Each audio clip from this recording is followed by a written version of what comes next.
Pernahkah kamu merasa dunia seolah ingin menunjukkan keajaibannya, tapi justru lewat cara yang sangat sederhana? Kisah ini bukan tentang orang terkenal, bukan tentang miliarder atau selebriti, tapi tentang seorang kuli bangunan tua yang hidupnya sederhana, namun hatinya penuh rasa syukur. Suatu sore di bulan Ramadan, hidupnya berubah setelah seorang perempuan berseragam datang dan mengajaknya berbuka puasa. Tapi yang terjadi setelah itu bukan hanya soal makanan. Ada sesuatu yang lebih besar dan lebih dalam. Teman-teman semua, yuk sebelum kita mulai, kita bersyalawat bersama di kolom komentar Allahumma sholli ala Sayyidina Muhammad wa ala ali Sayyidina Muhammad. Dan jangan lupa untuk klik tombol subscribe, karena channel ini akan terus menghadirkan kisah-kisah inspiratif, menyentuh, dan penuh hikmah setiap minggunya. Siapkan hati kalian, karena ini bukan hanya cerita. Ini adalah perjalanan rasa. Bismillah, kita mulai. Namanya Darto. Usianya sudah lebih dari 55 tahun. Rambutnya hampir semuanya sudah putih, kulitnya legam terbakar matahari. Tapi semangatnya bekerja, masih seperti anak muda. Sejak subuh, Pak Darto sudah duduk di atas motor tuanya, menuju lokasi proyek bangunan di sebuah kompleks elit. Di sana, dia menjadi salah satu tukang bangunan dari 7 orang pekerja lain. Pekerjaan mereka berat. Mengangkat batako, mencampur semen, memanjat rangka atap, semuanya dikerjakan meski sedang berpuasa. Tapi Pak Darto jarang mengeluh. Yang penting halal, nak, begitu jawabnya kalau ditanya soal kerja kerasnya. Tapi hari itu, ada yang berbeda. Waktu menunjukkan pukul 4 sore. Matahari mulai turun, dan suara burung-burung sore mulai terdengar. Tiba-tiba, ada mobil putih berhenti di depan rumah yang sedang dibangun. Dari mobil itu, keluar seorang perempuan. Berpakaian rapi, berseragam polwan. Wajahnya tegas namun ramah. Langkahnya mantap, dan semua orang di sekitar langsung menunduk hormat. "Assalamualaikum," sapa perempuan itu sambil mendekat ke arah para pekerja. Pak Darto yang sedang menyapu sisa keramik langsung berdiri. "Waalaikumsalam, Bu. Saya Rina, pemilik rumah ini. Hari ini saya ingin ajak Bapak dan teman-teman semua buka puasa di rumah saya. Tidak jauh dari sini." Semua kuli bangunan saling berpandangan. Bingung. Tak percaya. Kapan terakhir kali mereka diajak buka puasa oleh orang kaya, apalagi seorang pejabat negara? Pak Darto, dengan suara pelan, mencoba menolak dengan halus. "Maaf Bu, kami ini hanya pekerja kasar. Tak pantas rasanya masuk ke rumah orang besar." Namun Bu Rina hanya tersenyum.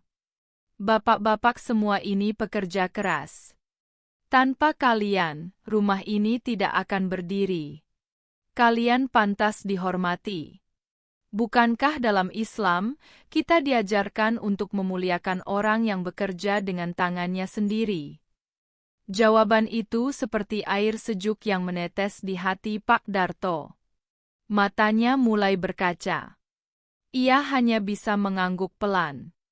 Menjelang adzan maghrib, mobil jemputan sederhana datang menjemput mereka. Para pekerja masuk dengan baju kerja yang masih penuh debu.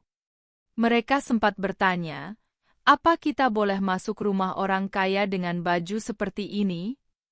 Tapi sopir hanya menjawab, "Bu Rina bilang tak apa. Kalian adalah tamunya malam ini." Sampai di rumah Bu Rina, sebuah rumah besar dengan taman yang indah dan aroma makanan yang menggoda dari dalam, mereka dipersilakan duduk di teras yang luas. Meja-meja telah disusun rapi. Hidangan sudah tertata. Nasi kebuli, rendang, ayam bakar madu, soto Betawi, kolak pisang, es buah, kurma premium, dan teh hangat. Ketika adzan berkumandang, suasana menjadi syahdu. Pak Darto dan teman-temannya membaca doa berbuka dengan suara bergetar. Mereka makan perlahan, mencicipi setiap rasa dengan penuh takzim. Setelah makan, Bu Rina duduk bersama mereka. Bukan di ruang tamu yang mewah, tapi tetap di teras. Dia ingin berbicara dengan mereka sebagai manusia, bukan sebagai pejabat. Dulu saya tinggal di rumah petak, ujar Bu Rina pelan. Ayah saya tukang becak. Saya tahu rasanya lapar. Rasanya lelah bekerja tapi tetap tidak cukup.